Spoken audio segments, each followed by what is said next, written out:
So, starting this vlog, but I love biking. I love Wales. I live in Wales, lucky to live just on the edge of the Brecon Beacons Park. Still a little bit of a ride to get to all the really good roads, but live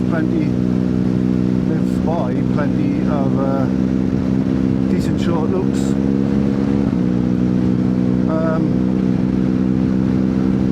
I wanted to start this just to show off what Wales has to offer. I've got a feeling there's going to be a lot of wind over here, plenty of side wind coming from the dock area there. Yeah, so just a little explanation really of where I'm at. As you can see, I'm on a GS 1200, it's an older one. And I used to ride sports bikes.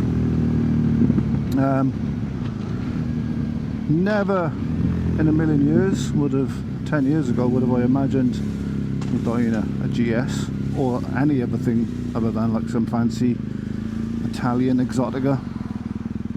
My last bike was an MV Agusta 750S, some Gixxers, KTM Super Duke, and I pretty much just rode to just drive fast everywhere. Maybe because I'm older now, but I'm more into just getting around and just enjoying the scenery. So yeah, the age thing, maybe I'm like 47 now. No longer a young whippersnapper at 25, riding around with Richies on our little 600s, racing down 1,000cc bikes, scrubbing off those chicken lines. It's all about seeing the country. So whereas before I'd be going flying up the A470, now it's more about like finding that back road that gives you plenty of scenery. And this journey home is one such road. And normally I'll be coming down here 5 o'clock in my car, bumper to bumper, back that way, up the next road, bumper to bumper. Take like 25 minutes just to get to Newport, to it's under like 2.5 miles. Hit the dual carriageways, it's a bit more traffic. Then I started riding my bike home, but that became like wacky races. Again, don't know if it's an age thing, more cautious of people doing some mad swerves in front of me. Couple of close calls on the way home on a couple of occasions. I was like, why am I riding this way home? Like, biking is not what it used to be for me. And the one day, I know I'm sitting next lane, it's an average speed camera here, 30 I think it is. I was like, wow, just find another way home, guy. Don't not ride your bike. And there's a road I'm going to go up. I'm going to cut to it in a second. My dude, got to do the Nord Avenue for bikes. It's not a quick road by any stretch of imagination. Road I'd never ridden up before, not interested in the past because it's not really one of those fast twisty roads, but it's a much nicer ride home. I feel a lot safer now, you don't come across many cars, and it's just more for the enjoyment of just riding your bike instead of being stuck in a box. So yeah, this is it normally on the way home, even on the dual carriageway there's plenty of this. So yeah, I'll leave this at this point here. So yeah, we're escaping the rat race, so to speak. Sounds all edgy. Escaping the rat race. No, we're escaping the chaoticness of the commute home. There's no real advantage going this way in the sense of time. It's longer. Certainly to work is longer, but it's much nicer. Once previously had a 10-year gap, and could just never see me getting another bike because, you know, this just became the norm. A friend of mine, Gaz and Daniel, we used to ride, and Richie would ride like Brecon, Llandovery, quite regular, pretty much every week. My missus worked still work, well, still working Saturday now, but she was at the time, which is normal. She's a hairdresser. Why are they turning right there, like, do you know what I mean?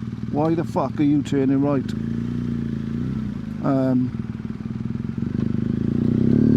Oh, because they don't want to run over the pheasant. Unbelievable. Safer this way, look. And we just blasting the roads. We would go out Saturday, like, and many times I would go to like Newtown. The 465, I believe the road is, just a racetrack. Certainly at that time. I haven't been up there since riding again, but from what I've seen on the videos on YouTube, it's a bit different now. But yeah, me and my mate Gaz, we would just get on our bikes and just ride wherever, you know. Well, let's go down this road, let's go down this road. I wouldn't say we've done every road in Wales because we didn't, but at least they're all the fast roads. We come across Newtown Road, and it's Leon there, look. I have to tell him that was me pointing at him earlier. Good guy Leon, fast on a bike,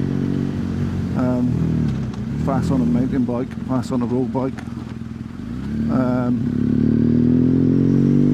Come across Newtown Road. It had long been resurfaced, as I remember rightly, and oh my god, it was just fucking heaven. I think for years where it must have been resurfaced, people just wasn't using that road. They'd either go up the A470, I'm not sure the road to the right hand side of that, but essentially from Hereford to Lemsa up to Newtown. I know you could go up that road, possibly take past 2, 3, 4 cars max on a really sort of busy bank holiday. And we pretty much had 25 miles of pristine tarmac and just bend after bend. Anyone's ever ridden up that road, and I think anybody that comes to Wales, it's well known now, but at the time, wow, it was just phenomenal. And we just would just treat it like a racetrack. And then we'd head over to Aberystwyth, the same. Everywhere we went, it was just like, oh, let's get rid of all the chicken lines on our tyres. Pull into car parks. Wait for guys on a group of, you know, thousands to pull away.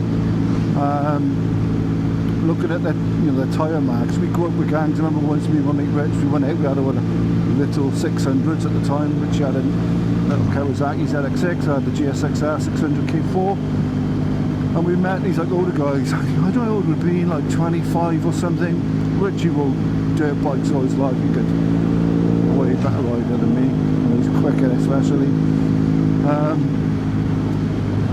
And we met this group of guys, bandits, those XJR 1200s and what have you, and they were like, you know, kind of like belittling us on our little 600s, and yeah, usual thing.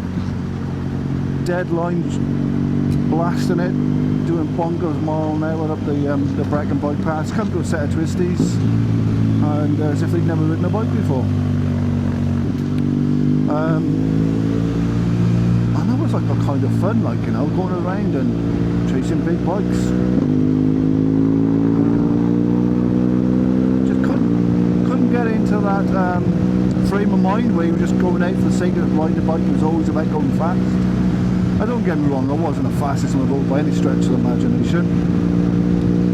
Done a bit of advanced motoring skills, i.e. IAM and the police bike safe course. I was probably more of the cautious fast rider, but it was all about the twisties, you know. You make the times you'd catch up the guys who were twisties on the leader bikes, and they need armour, not necessarily leader bikes, but just in general. I'm not saying we were the best riders in the world on it, but that was all mentality everywhere, every time. Let's catch, group of bikers up ahead, let's catch them up and take past them. And then as it went on, the road just seemed to become busier and busier. I had a little gap from having my KTM Super Duke. couple of my friends, other friends in a group with bought bikes, and I'm like, I'm not getting a bike unless I can get my dream bike, which was an MV Agusta 750S. Well, a Tamburini was the dream bike, but you know, to me that was like the sexiest thing on two wheels, and to be honest, I still think it's probably is one of the sexiest things on two wheels. And I'm there the one day, I found this 750S down in Plymouth, as I believe it was, and a friend of mine, Cliff, knew people in a place called Phoenix Air Con, were just around the corner from me, and it turns out they had a little MV Agusta dealership out of the back of the unit, and it turns out as part of their deal they were racing MV bikes in the super sport category, or the lower class, one of the lower class superbike categories, and I think, as I remember, as part of their deal they had to sell bikes. Cliff was like, oh, what do you ring my mate? He has an MV dealership, it's only around the corner. I was like, what? Anyway, so I go on the website and there's this MV Agusta 750S, not even got the first mileage on there. I believe it was 10 years old roughly at the time. See, I mean, it was like 400 odd miles on there. The guy had bought every MV Agusta part. This thing was just fucking beautiful. It was next to a 2010 model when I went to look at it, and we were all looking at this bike. When it was seen online, it was advertised at 13 grand. Sorry, stop here. That's the road you normally go up. Either there or the dual carriageway. I mean, dual carriageway is bonkers, and that was really long, boring, and just in a straight line. So it kind of runs along the side of the M49. Anyway, back to the MV. Ring this guy up. Oh mate, I'm looking for a 750S. Someone said you sell them. Do you have anything in stock? I just saw some. So I'm going to look at one down in Plymouth. And he's like, oh, I'll tell you what, give me a sec, I'm going to ring somebody, I'll ring you back. If there's not that one on your website, because at the time it was advertised for 13.5 grand. This is back in, what would have that been when I had an MV Agusta? 2010, I think it was. £13,500. I was like, mate, I'm not buying that, mind, and my budget's like 7 grand. He's like, oh, don't worry, I'll call you back, give me 10 minutes. Anyway, 5 minutes later, guy calls me back, coming up and have a look at this bike. I went, if it's the one on the site, as much as I'd love it, I ain't spending 13.5 grand on a bike. It's a bit of a whim I was buying, mate, very short notice. No, just come and have a look, let's see what we can do. I'll just go up and have a look at it. And essentially this guy had this bike, I'm telling you, I hadn't ridden it, his name was Rocket Ron or something, or Purple Ron. He changed every nut and bolt to some anodized gold, carbon fibre all over it, Arrow race exhaust. It was the shit, like. I'm like, oh my god, look at that. Guy comes out, you know, what do you think? I was like, fucking beautiful, mate. Well, like I said, 7 grand's my limit. So look, I rang the guy. He was open to sell it to a collector. But if you're willing to pay for it, he's had it for sale for a while. You know, he's willing to let it go for 7.5. I think it was like, oh, the 7 grand he went.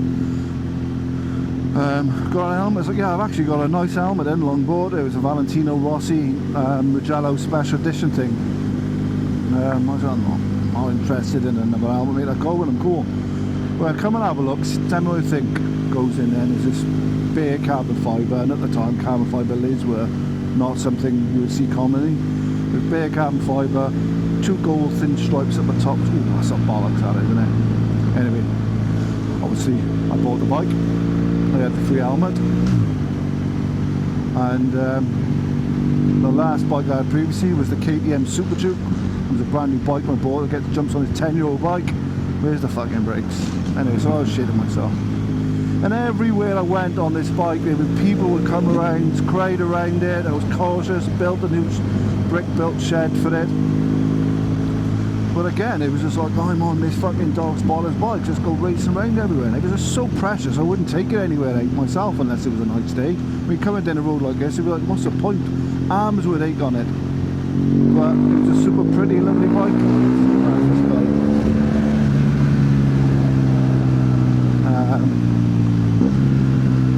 And like I say, you'd see bikes like this on the road and be like, no chance, mate. Hanging at it. Probably would have been the first model. Well, it wouldn't be the first model, but maybe the first model of this generation type GS. But I always remember Richie, his dad had one. They were little 600s, and he had Richie's mum on the back as well. And they were flying around on him. Richie, not that we couldn't keep up with them, but you know, they would go. And I was like, would never have one, but it was impressive. I thought that is a do-it-all bike, not like I ride a bike off-road. Anyway, so a friend of mine, Chris, he had a little XSR 700. I mean, little XSR 700. Going on for ages about a friend Rick. He had a Bonneville he got with, beautiful bike now, Frux and that. Oh, jealous of the guys.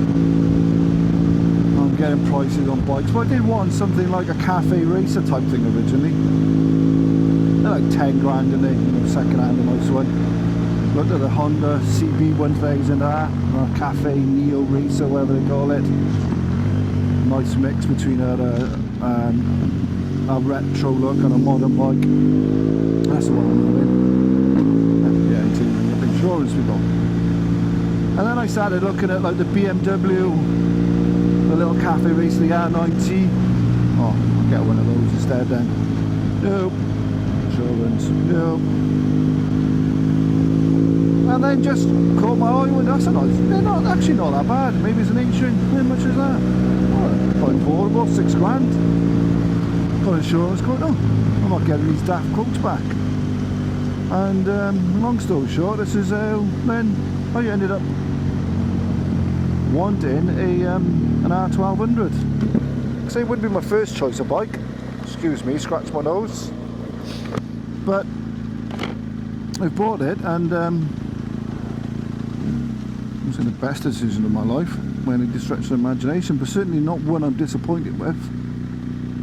I got some gripes with it, but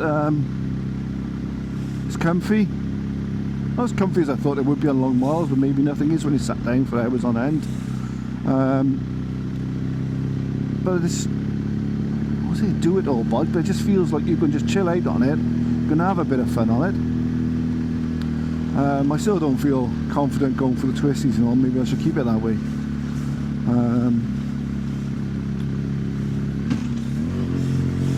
But I'm happy with it. I don't know how long I'm going to have it for. Maybe one day I'll be one of those guys that's got more than one bike. Keep this for like the sort of community sort of runs, maybe the long day in the saddle runs. And have something pretty then for like a Sunday afternoon blast. I say blast, but like, you know, just going out on the bike. Who knows? But anyway, so we've come in to Usk on that Cat's Ash Road.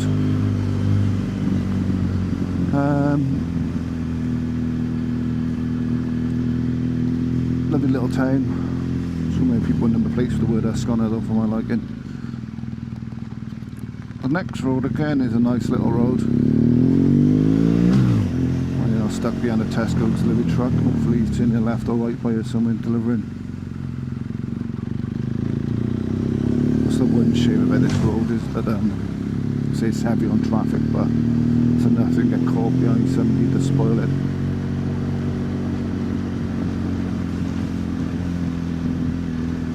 But either way, it's much nicer than riding up wacky race dual carriageways. So yeah, this is how I've ended up on a GS. This is my first vlog. Maybe, I don't know if I'm going to upload it. I guess if I'm saying this now and you listen to it, I have uploaded it. Hopefully I haven't rambled on too long about that. But just to reiterate what it's going to, hopefully, and what's the aim and the goal of the vlog is just to get around Wales, showing everybody else the beauty of Wales, what Wales has to offer as a riding destination. Even as people like myself who grew up in Newport in South Wales, in the town areas, and there was a city, you know, that never really adventured further than Pontypool or wherever you are on the geographical location, South Wales, past the valleys. I know Penny Van has become popular over the last few years and a lot of people go up there, but we've got some real nice countryside, and whether that's on a bike or in a car, we've got some really nice driving, riding roads, and I want to share that with you. Often I find myself recently discovering these new roads, these back roads, bringing us through Brecon and whatever, thinking, look at that for the bloody view. I wish somebody was with me here now to share this with. Let's get past this guy here. Probably looks super fast on there, but not that fast. Yeah, and share that with you. I mean, look at this here now. Bankeio, I can't pronounce it, I wish I could speak Welsh better. I'm Welsh and I can't speak Welsh. Look, this is why I don't like to wander around everywhere anymore. Just don't know what's around the corner. There's the lighthouse. There's actually a B&B, I believe, or Airbnb. And down there, if you ever find yourself there, which you may or may not, if you ever come biking and put yourself in, you can walk along the farmers' fields, cornfields, and take you along the river. That's a nice little swimming spot.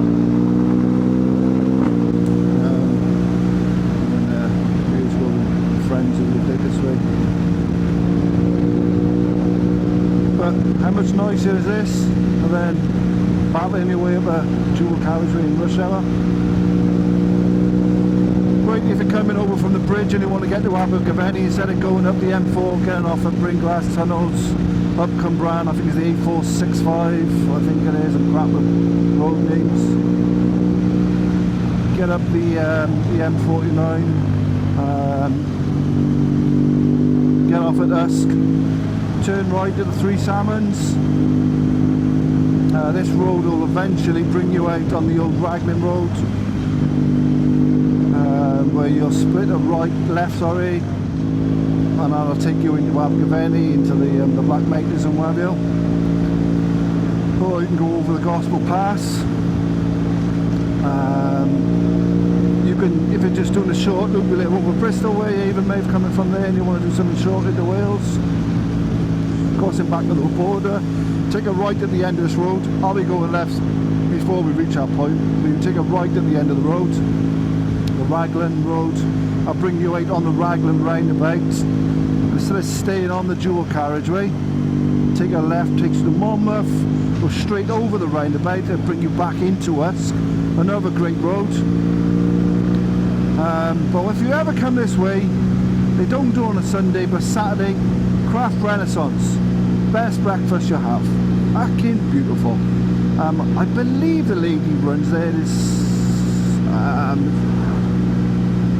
Slovenian, maybe I've seen, and I believe her name is Sandra. But cracking little spot, it generally is. It really is nice. And if you're coming over your missus or something, bit more of a chilled ride in the summer, sit outside looking over the cornfields, very idyllic. But yeah, the breakfast is just the best. So yeah, come over the chain bridge, straight up, and it's your gateway. This way is my way home. I'd come into the back of Goytre, but do you know what else is in Goytre? Baffle Hause. So, in fact, for the sake of it, I'll come through and show you the way to Baffle Hause from here. Much nicer route, not quick at all. It's quite a narrow, slow road lane. Too many high edges. But yeah, you were just. I mean, watch out! There's a junction here. The light is hiding it. You know where you are, because this little garage. Rarely will there be a car coming there. And this takes you to great gear change car. This takes you to Nandaderi. Nice pub as well if you're coming a bit later, coming back. Lovely couple of them there. Very welcoming, proper like nice country pub. With such a welcome. It's great, is it going directly into the sun? some really doesn't turn right here, so once I can't see any exits. I'm sure for anyone viewing it with the ND filter on here hides that very well. Oh, I can't see shit there then. I don't know what the road's called. Maybe put it on the description. But yeah, if you come in from the bridge, Prince Wales Bridge or the old bridge, and you want to head up to Abergavenny or Brecon or wherever but you want to stop off in Baffle Hause, it's a much nicer route. Not as quick, but if you're just enjoying the ride, this offers you. That was a pub back in the Fox Centre. I believe it used to have a Michelin star.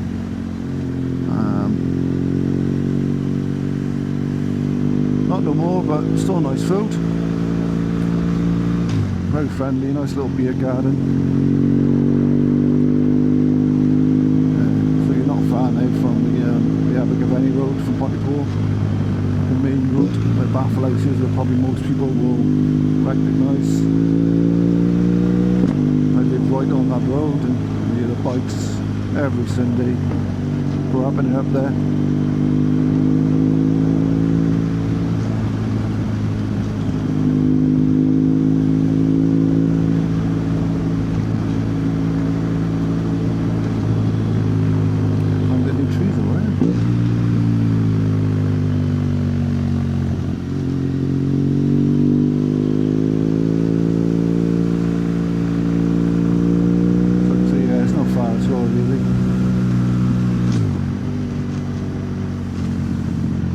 Just a much nicer road.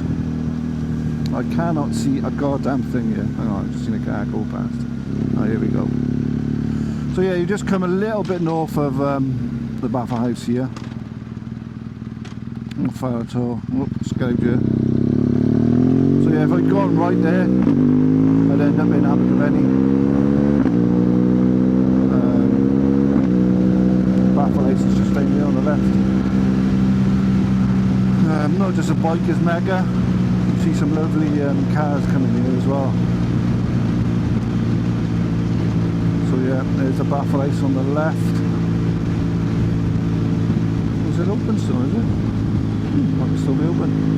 So yeah, that's a nice little detour instead of coming up the dual carriageways. Guess you don't have to go that way if you're coming from Chepstow. Forest Dean way, I suppose you'd come down the concrete road, is coming the opposite way, but yeah, great little run. So yeah, I'm not far from my house now. I'm going to be ending it soon. Hopefully my first vlog is not too much of a ramble, trying to remember stuff from my old biking days, trying not to sound too boastful. I guess as a 25-year-old you had a boastful little prick. Thinking of the nuts, especially when I had my MD Augusta, my black carbon fibre lid. Must have looked like a millionaire driving around on that thing. It really was. Might even have some photos I might put on the this. I remember I had those like, were supposed to be gold alloys.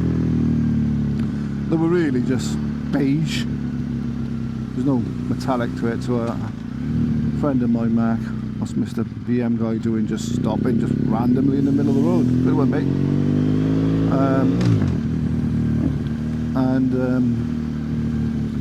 You know, all the black frames and black wheels were becoming a bit more of a norm. So I had them sprayed black or powder coated black. I think it might have been Teenager Catty black. I just updated the bike because I can see that colour. They're supposed to be gold wheels. When you actually looked at it, what? The colour is sick. In the colour of sick. So yeah, this is me getting home now. I will switch off and hopefully get another vlog out. The next one, I'm hoping, as long as this is worked out okay, it's going to be a bit of a day trip. Up to possibly Aberystwyth through Black Mountains, Brecon, up over some reservoirs that way. Don't know whether I'm going to go quite up as far as Aberystwyth. Depends how slow the roads are. That's kind of like a loose plan in my head what I'm going to do. Anyway, over and out for next time.